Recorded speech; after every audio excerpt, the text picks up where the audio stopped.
கோவில் நகைகளை உருக்கி வங்கியில் டெபாசிட் செய்த கணக்கில் எவ்வித வெளிப்படை தன்மையும் இல்லை. 3 லட்சம் கோடி ஒரு அரசு பட்ஜெட் போட்டோம். எங்க அரசுக்கு வருமானம் இல்ல. கோயில்ல பக்தர்கள் கொடுத்த நகைகளை உருக்கி அதுல வரக்கூடிய சில கோடிகளை வைத்துத்தான் இந்த அரசை நடத்த வேண்டும் என்று திராவிட முன்னேற்ற கழகம் என்று பிச்சை எடுத்து கிழக்கு நடத்தி கொண்டிருக்கிறார். கொள்ளையடிக்கிறவங்க ஒன்னா சேர்ந்தா நல்லவன் நாம எங்க போவோம்? முருகனுக்கு மாநாடு தமிழகத்தினுடைய திமுக அரசு இவங்க எடுப்பாங்க. ஐயப்பனுக்கு மாநாடு கேரளால கம்யூனிஸ்ட் அரசு எடுத்தா, அப்ப இந்து முன்னணிக்கு தமிழ்நாட்டில் என்ன வேலை? விநாயகர் தமிழ் கடவுளா? விநாயகர் இந்தியாவுடைய எந்த பகுதியிலிருந்து வந்தாங்க? ரிக்வேதத்துல யஜுர்வேதத்துல தான் விநாயகரை பற்றி சொல்லி இருக்கின்றார்கள். பீகார்ல போய் ராகுல் காந்தி அவர் யாத்திரால என் அருமை பிரதர் திரு ராஜீவ் காந்தி அவர்களே ராகுல் காந்தியை பார்த்து சொல்லி பெரிய பிரச்சனையாயி இந்து முன்னணி 1980 நம்முடைய ஐயா ராமகோபாலன் அவர்கள் இதை ஆரம்பித்த பிறகு தமிழகத்துல பட்டி தொட்டி எல்லாம் விநாயகர் வழிபாடு, விநாயகர் சதுர்த்திக்கு பிறகு அதனுடைய ஊர்வலம் என்பது இந்து மக்கள் மத்தியில் ஒரு பெரிய எழுச்சி ஏற்படுத்தி இருக்கிறது. அது எந்த மாற்று கருத்து இல்லைங்க. உதாரணத்துக்கு துடியலூர் எடுத்துங்க. போன ஆண்டு 230 விநாயக பெருமானை ஊர்வலமாக எடுத்து சென்ற அதே இடத்துல அதே பகுதியில் இன்னைக்கு 268 விநாயக பெருமானை ஊர்வலமாக எடுத்து செல்கின்றோம். இந்த ஒரு ஊர்ல மட்டும் ஒரு பகுதி மட்டுமே 38 விநாயக பெருமான் இந்த ஆண்டு புதிதாக வந்திருக்கின்றார். இது இன்னைக்கு நேற்று இல்லை. 1893 எனக்கு முன்பு பேசிய அண்ணன் நந்தகுமார் அவர்கள் சொன்னார்கள். பாரதிய ஜனதா கட்சியினுடைய முன்னாள் மாவட்ட தலைவர் பாலகங்காதர திலக் அவர்கள் இந்த விநாயக ஊர்வலத்தை எல்லாம் ஒரு அரசியல் கருவியாக பயன்படுத்தி ஆங்கிலேயருக்கு எதிராக ஒரு பெரும் எழுச்சியை மகாராஷ்டிரால குறிப்பாக மும்பை பகுதியில் ஏற்படுத்தி வந்திருக்கக்கூடிய மக்களை எல்லாம் தேச உணர்வூட்டி பெரிய எழுச்சியோடு அனுப்பி வைத்தார்கள். ஏன்னா 1892 ஆங்கிலேயர்கள் சொன்னார்கள் பொதுமக்கள் மதத்தின் அடிப்படையில எங்கேயும் கூட பொது இடத்துல சேரக்கூடாது.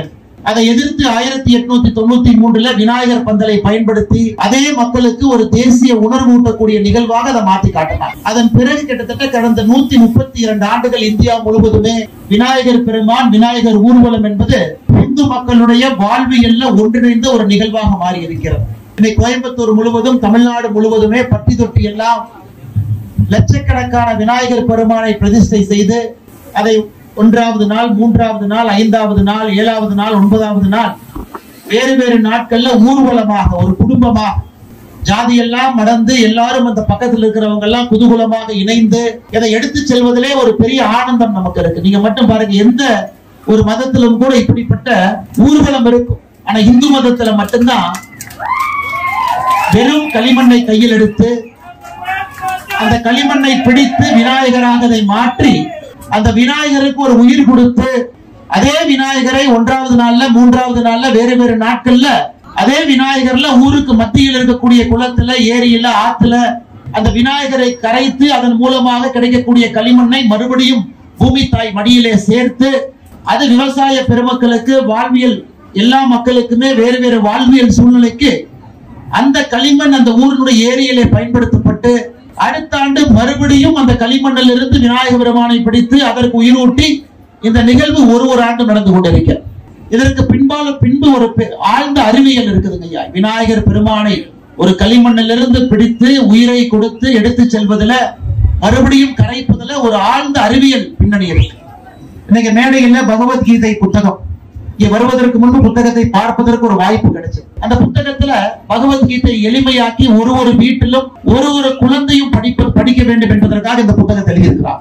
எதற்காக இந்த புத்தகத்தை நான் இன்னைக்கு சொல்றேன் அப்படின்னாங்க, பகவத்கீதையில எத்தனையோ புத்தகங்கள் வந்திருக்கு. பகவத்கீதை சமஸ்கிருதத்துல இருக்கு. சமீபத்துல பாரத பிரதமர் நரேந்திர மோடி ஐயா அவர்கள் அரியலூர் கங்கை கொண்ட சோழபுரம் வந்த பொழுது அந்த பகவத்கீதை புத்தகத்துல சமஸ்கிருதத்தில் இருக்கக்கூடிய வாக்கியம் எல்லாம் தமிழில் எழுதப்பட்டு இசைஞானி இளையராஜா ஐயா அவர்கள் அதற்கு இசை அமைத்து அந்த மேடையில பாரத பிரதமர் நரேந்திர மோடி ஐயா வெளியிட்டார்கள். காரணம் என்னங்க, அது சமஸ்கிருதத்தில் இருந்தாலும் கூட எல்லோரும் அதை படிக்க முடியாது. எல்லோரும் கூட பகவத்கீதையினுடைய ஆழ்ந்த அர்த்தத்தை புரிந்து கொள்ள வேண்டும் என்பதற்காக இன்னைக்கு பல புத்தகங்கள் வந்திருக்கிறது. அதுல ஒரு முக்கியமாக புத்தகம் இங்க இருக்கு. ஏன்னா ஆழ்ந்த வாழ்வியல் அறிவியலை பகவத்கீதை நமக்கு போதிக்கும். அதே போல நம்முடைய இந்து சமுதாயத்தில் இருக்கக்கூடிய ஒரு பாரம்பரிய விழாவும் கூட அது மிக முக்கியமாக விநாயகர் சதுர்த்தி. அதை கொண்டாடக்கூடிய எல்லோருக்குமே நமக்கு தெரியும், நாமும் இந்த வாழ்வில் பிறக்கின்றோம். பிறந்த பிறகு சில நாட்கள் சில ஆண்டுகள் வாழ்கின்றோம். வாழும் போது மக்களுக்கு நம்மால் என்ன உதவி முடியுமோ செய்யறோம். நாமும் ஒரு நாள் எப்படி இந்த விநாயக பெருமானை சென்று நாம் கரைக்கின்றோமோ அதே போல் நாம் கரைக்கின்றோம். ஆனால் விநாயக பெருமானுக்கு இருக்கக்கூடிய சோல், ஜீவம் நம்ம சொல்லணும். அது எப்பொழுதும் உயிரோடு இருக்கிறது. அதே போலதான் ஒரு மனிதனுக்கு இருக்கக்கூடிய ஆத்மாவும் உயிரோடு இருக்கிறது. மறுபடியும் அடுத்த ஆண்டு அதே விநாயகரை கொண்டு வருகின்றோம். இது நம்முடைய இந்து தர்மத்தினுடைய ஆழ்ந்த அறிவியல். ஆனா இதை எதற்காக அரசியல் கட்சிகளும் சில காவல்துறை நண்பர்களும் எதிர்க்கின்றார்கள் என்பது எனக்கு புரியல. போன ஆண்டு இதே துடியலூர்ல விநாயகர் சதுர்த்தி ஊர்வலம் நடத்தப்பட்ட பொழுது கலவரம் யாரும் ஏற்படுத்தவில்லை. கலவரத்தை போன ஆண்டு ஏற்படுத்தியதே காவல்துறை தான். ஊர்வலம் செல்லும் பொழுது அந்த ஊர்வலத்தில் இருக்கக்கூடிய தொண்டர்களை அடிப்பது, சாட்டையால் அடிப்பது, போன ஆண்டு பெரும் இன்னல்களுக்கு இந்த வண்டியில யாரெல்லாம் போறாங்களோ அவர்கள் ஆட்படுத்தப்பட்டார். அதை இந்து முன்னணி கடுமையாக கண்டித்த பிறகு, இங்க இருக்கக்கூடிய மக்களுடைய கோபத்துக்கு ஆளான பிறகு, இன்னைக்கு காவல்துறை நண்பர்கள் இந்த ஆண்டு நிறைய தளர்வுகளை ஏற்படுத்தி உண்மையாலுமே விநாயகர் சதுர்த்தி விழாவிற்கு எந்த இடையூறும் ஏற்படுத்தாம காவல்துறை நடந்து கொண்டிருக்கின்றார்கள். அதற்காக என்னுடைய தனிப்பட்ட முறையில் அவர்களுக்கு நான் பாராட்டுகளும் தெரிவித்துக் கொள்கின்றேன். காரணம், இது போன்ற நிகழ்வுகள் மட்டும்தான் மக்களை ஒன்றிணைக்கிறது. இது போல நிகழ்வுகள் மட்டும்தான் இந்து தர்மத்தை பிணைப்பாக வைத்திருக்கிறது. இது போன்ற நிகழ்வுகள் மட்டும்தான் இந்தியன் என்கின்ற பெருமைக்குரிய பாரதிய அடையாளத்தை அந்த மனிதனுக்கு அளிக்கிறது. அதனால் இதை காவல்துறை சேதப்படுத்தி நான் விடமாட்டேன் என்று சொன்னால் பிரச்சனை அவர்களுக்குத்தான், பிரச்சனை மக்களுக்கு இல்ல. காரணம், மக்கள் ஒன்றாக இருக்க வேண்டும் என்று காவல்துறை விருப்பப்பட்டால் இது போன்ற நிகழ்வுகள் மூலமாகத்தான் அந்த ஒற்றுமை உணர்வு மக்களுக்கு வரும். அதனால் ஒரு ஆண்டும் கூட புதிதாக ஒரு விநாயகர் வைப்பதே இன்னைக்கு பெரிய பாடாக இருக்கிறது. போன ஆண்டு எவ்வளவு வச்சீங்களோ அவ்வளவு மட்டும் வைங்க. அதற்கு மேல் ஒரு விநாயகரை நீங்கள் வைக்க வேண்டும் என்றால் கிட்டத்தட்ட 20க்கும் மேற்பட்ட பர்மிஷன் வாங்க. என்ஓசி வாங்கிட்டு வாங்க, லேண்ட் ஓனரை போய் பாருங்க, ஃபயர் சர்வீஸ் டிபார்ட்மெண்ட்டை போய் பாருங்க, ரெவென்யூ தாசில்தாரை பாருங்க, வில்லேஜ் அட்மினிஸ்ட்ரேட்டிவ் ஆபீசரை பாருங்க. புதிதாக ஒரு விநாயகரை நீங்கள் இணைக்க வேண்டும் என்றால் மிகப்பெரிய பிரச்சனை ஏற்படுத்தி கொண்டிருக்கின்றார்கள். அரசு புரிந்து கொள்ள வேண்டும். அரசுடைய வேலை என்பது மக்கள் எந்த தர்மத்தை, எந்த மதத்தை சார்ந்தாலும் அவர்கள் செய்யக்கூடிய பண்டிகைகளுக்கு ஒத்துழைத்து நன்றாக அந்த பண்டிகைகள் நடக்க வேண்டும் என்பதற்காக அரசு உறுதுணையாக இருப்பது மட்டும்தான் அவர்களுடைய வேலை. அதனால் துடியலூர்ல 230 268 வைத்திருக்கக்கூடிய விநாயகர் உயர்ந்திருந்தாலும் கூட தமிழ்நாடு முழுவதுமே அரசு 2021 அவர்கள் போட்டிருக்கக்கூடிய கடுமையான கட்டுப்பாடுகள்ல ஒரு தளர்வு வேண்டும். 2021 திராவிட முன்னேற்ற கழக ஆட்சிக்கு வந்த பிறகு கொஞ்சம் யோசிச்சு பாருங்க, எவ்வளவு பிரச்சனைகள் 2021 விநாயகர் செய்யற இடத்துல பிரச்சனை, விநாயகர் விக்கிற இடத்துல பிரச்சனை, விநாயகரை வாங்கி வீட்டுக்கு கொண்டு வந்தீங்கன்னா அங்க பிரச்சனை, ஊர்வலமாக கொண்டு சென்றால் பிரச்சனை.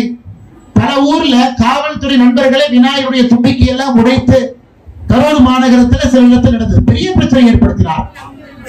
அன்றிலிருந்து 2022, 23, 24 எல்லாம் பார்க்கும் பொழுது இது மக்கள் எல்லாம் ஒன்றாக இணைந்து இந்த விழாவை நடத்தி கொண்டிருக்கின்றார்கள். அரசை பொறுத்தவரை நடுநிலைமையாக இருக்கக்கூடிய அரசு இதை தடுப்பதற்கான மொத்த முயற்சியிலும் கூட இறங்கி இருக்கின்றார்கள். அதை நாம் கண்டிக்க வேண்டும். காரணம், இது போன்ற விழாக்கள் மட்டும்தான் நம்மிடையே பிணைப்பை ஏற்படும். நீங்களே யோசிச்சு பாருங்க, 365 நாட்கள்ல எத்தனை இந்து விழாவில் இது போன்ற குதூகலமாக, கோலாகலமாக, இளைஞர்கள் இருந்து பெரியவர்கள் வரை ஒரு குடும்பமாக எந்த வேலை செய்தாலும் கூட விநாயகர் பந்தலுக்கு வந்த பிறகு அனைவரும் சமம் என்கின்ற நோக்கில் எத்தனை விழாக்கள் நம்மை ஒன்றிணைக்கிறது என்று யோசித்து பாருங்கள். அதனால் இந்து முன்னணிக்கு நாம் அனைவரும் இந்த நேரத்திலே பாராட்டியே தீர வேண்டும். 1980 வீரத்துறவி ஐயா ராமகோபாலன் ஐயா அவர்கள் ஒரு சூழலை எடுத்தார். பட்டி தொட்டி எல்லாம் விநாயகர் சிலை வைக்கணும். ஐயாவுடைய முக்கியமான சூழ்நிலை, ஒரு பஞ்சாயத்திலும் ஒரு விநாயகர் சதுர்த்தி ஊர்வலம் நடத்தப்பட வேண்டும். அந்த பஞ்சாயத்துல குறைந்தபட்சம் ஒன்று அந்த பஞ்சாயத்தினுடைய ஏரி குளங்கள்ல விசர்ஜனை நடக்கணுமா. இன்னைக்கு 1980 நிச்சயமாக நாம் ஒரு கடினமான பாதையை கடந்து வந்திருக்கின்றோம். விநாயகர் சதுர்த்தி ஊர்வலத்தை பட்டி தொட்டி எல்லாம் எடுத்து சென்றிருக்கின்றோம். எல்லா இடத்துக்கு போயிருக்கு. நாமும் யோசித்து பார்க்க வேண்டும். நம்முடைய கடமை, வீரத்துறவி ஐயா மேலிருந்து நம்மளை பார்த்துக்கிட்டு இருக்கா, அவர் நமக்கு இட்டு சென்ற பணியை நாம் செவ்வனே செய்கின்றோமா, இன்னும் அடித்தளத்துக்கு எடுத்து சென்றிருக்கின்றோமா? குறிப்பாக இன்னைக்கு நாம போய் விநாயகர் எல்லாத்தையும் விசர்ஜன் பண்றோம். எந்த இடத்துல ஐயா பண்றோம்? எங்கேயும் சரி, நாம ஊருடைய ஏரி குளத்துல, எத்தனை ஏரி குளத்துல தண்ணி இருக்குது? எத்தனை ஏரி குளத்துல ஒரு 50 ஆண்டுகளுக்கு முன்பு எப்படி ஒரு விநாயகரை விசர்ஜன் செய்தோமோ எத்தனை இடத்துல செய்ய முடியும்? நாம் யோசித்து பார்க்க. அதனால் இங்க இருக்கக்கூடிய அன்புக்கூறி இளைஞர்கள் எதை நினைத்தாலும் உங்களால் செய்ய முடியும். என்னுடைய அன்பான வேண்டுகோள், இந்த ஆண்டு எவ்வளவு நாம் கம்பீரத்தோடு குதூகலத்தோடு விநாயகரை எடுத்து சென்று விசர்ஜனை செய்வதற்கு தயாராக இருக்கின்றோமோ, அடுத்த ஆண்டுக்குள்ள குறைந்தபட்சம் ஒரு இளைஞனும் கூட ஒரு 10 நாட்கள் 15 நாட்கள் உங்களுடைய ஏரியை சுத்தம் செய்வதற்கு நீங்க நேரத்தை ஒதுக்கி கொடுக்க வேண்டும் என்கின்ற அன்பான வேண்டுகோளை இந்த நேரத்தில் வைக்கிறோம். நம்முடைய ஏரியை நம்ம சுத்தப்படுத்தும். மழை காலத்தில் அப்பொழுது மட்டும்தான் மழை வரும் பொழுது தண்ணி தேங்கி நிற்கும். அடுத்த ஆண்டு விநாயகர் சதுர்த்தி வரும் பொழுது நாம் விநாயகரை சென்று அங்கே விசர்ஜனை செய்ய முடியும். நீங்க கொஞ்சம் நேரத்தை ஒதுக்கும். இதற்கு கொஞ்சம் நீங்க கவனம் செலுத்தும். அதற்கும் இந்து முன்னணி தலைமையேற்று ஐயா காடேஸ்வரா சுப்பிரமணியம் ஐயா அவர்கள் இந்த அற்புதமான இயக்கத்தில் இருக்கக்கூடிய எல்லா அன்பு தலைவர்கள் தொண்டர்கள் எல்லாம் நீங்கள் இதையும் முன்னெடுத்து அடுத்த ஆண்டுக்குள்ள தமிழகத்தினுடைய ஏரி குளங்கள் எல்லாம் சுத்தம் செய்வதை கூட ஒரு இயக்கமாக நீங்கள் முன்னெடுத்து செல்ல வேண்டும். நாங்கள் எல்லாம் உங்களோடு கைகோர்த்து இன்னும் 50 ஆண்டுகள் கழித்து வரக்கூடிய பிரச்சனை இப்பொழுது நான் பேசிக் கொண்டிருக்கின்றேன். ஏரி குளம் இருக்க வேண்டும். அதெல்லாம் கான்கிரீட் தளமாக கட்டுமான இடங்களாக அது மாறக்கூடாது.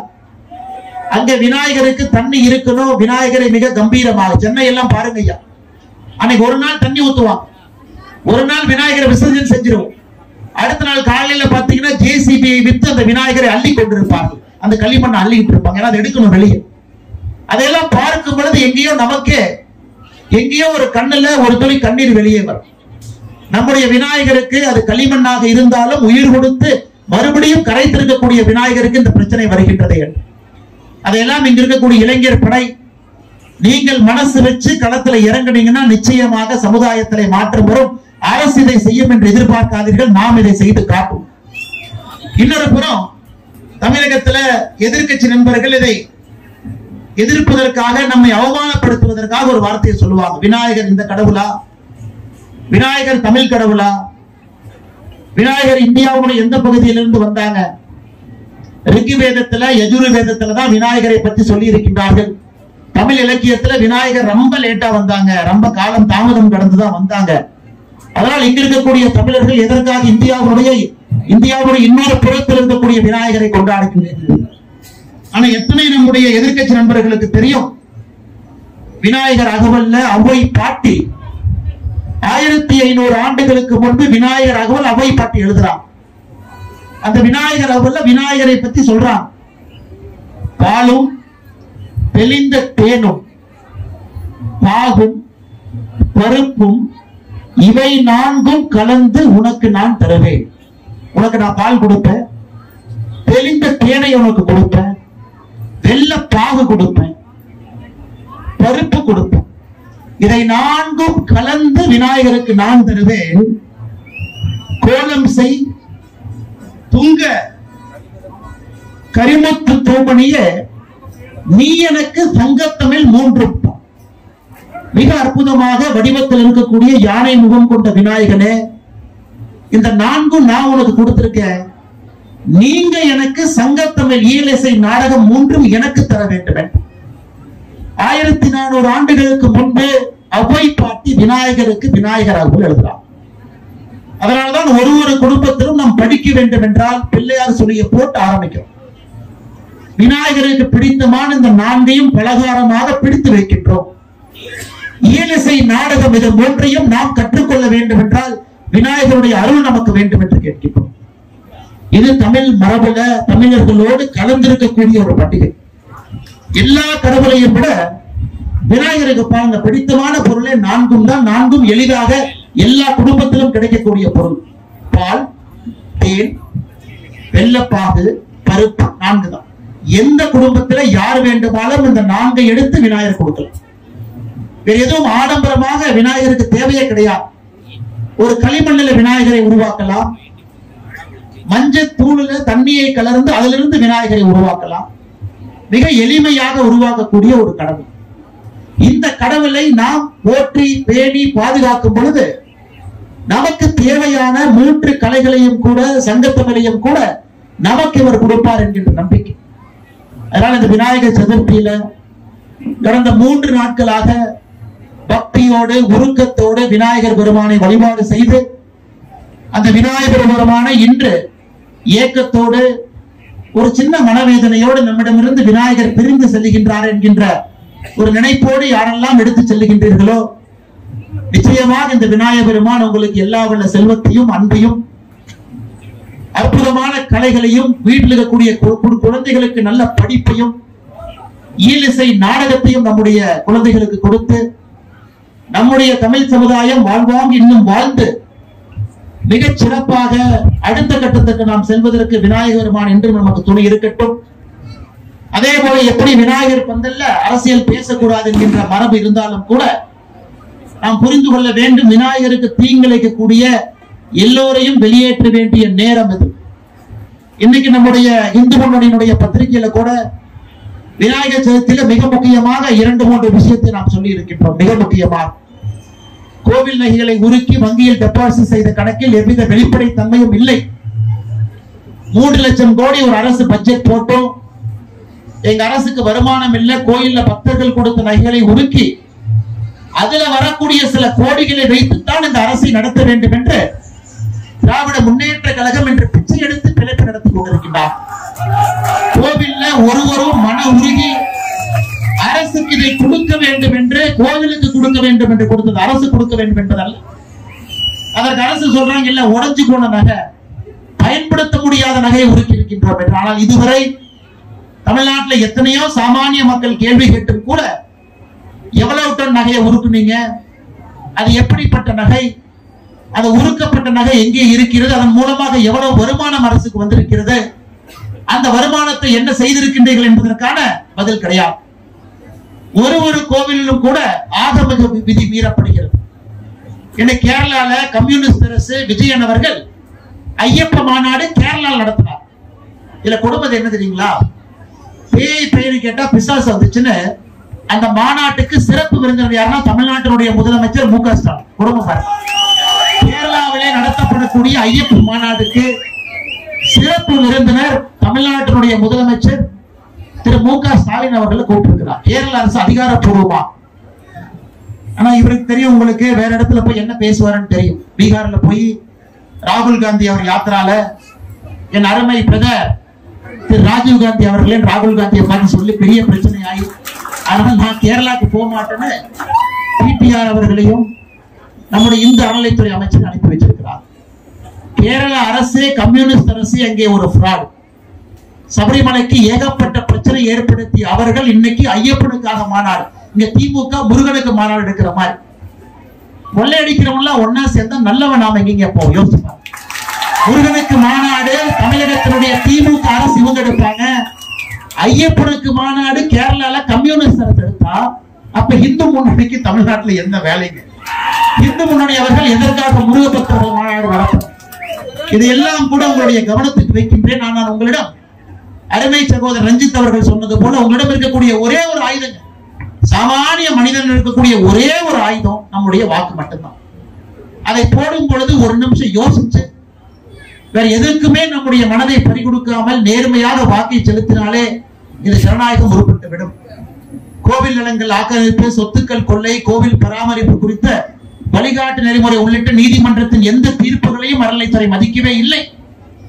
1986க்கு பிறகு தமிழகத்துல கோவிலுடைய சொத்து மட்டுமே 1 லட்சம் ஏக்கர் நாம் இழந்திருக்கின்றோம். 1 லட்சம் ஏக்கர் சராசரியாக 1 லட்சம் ஏக்கர் இழந்திருக்கும். 50 ஆண்டுகள் 60 ஆண்டுகள் கோவில் நிலத்துல இருக்கக்கூடிய வணிக வளாகங்கள் 1 ரூபாய் வாடகைக்கு 50 ஆண்டுகளாக தமிழ்நாட்டில் எத்தனையோ பேர் இருக்கிறார். அதனால்தான் கோவில் மூலமாக, கோவில் சொத்துக்கள் மூலமாக அறநிலைத்துறைக்கு தமிழகத்தில் வரக்கூடிய மொத்த வருமானமே 300 கோடி தான். 300 கோடி தான். 5.5 லட்சம் ஏக்கர் இருக்குதுங்க. 5.5 லட்சம் ஏக்கர், 46,000 கோவில். ஆனா கோவில் சொத்துக்கள் மூலமாக வரக்கூடிய வருமானம் என்பது வெறும் 300 கோடி. அதையெல்லாம் தட்டி கேட்பதற்கான நேரம், அதையெல்லாம் மக்கள் புரிந்து கொண்டு சாமானிய மனிதர்கள் நமக்கும் கோவில் இருக்கக்கூடிய பிரச்சனைக்கும் நம்ம வாழ்க்கைக்கு என்ன பிரச்சனைன்னு கேட்காம, நீங்கள் இந்துக்களாக இருக்கின்றீர்கள், இந்து தர்மத்தில் நாம் இருக்கின்றோம், நம்முடைய குழந்தைகளும் இந்துக்களாக இருக்க வேண்டும், மிக நன்றாக இந்துக்களாக இருக்க வேண்டும் என்றால் நம்முடைய தலைமுறையில இதையெல்லாம் கேட்பது நம்முடைய கடமையாக நீங்கள் கருத வேண்டும்.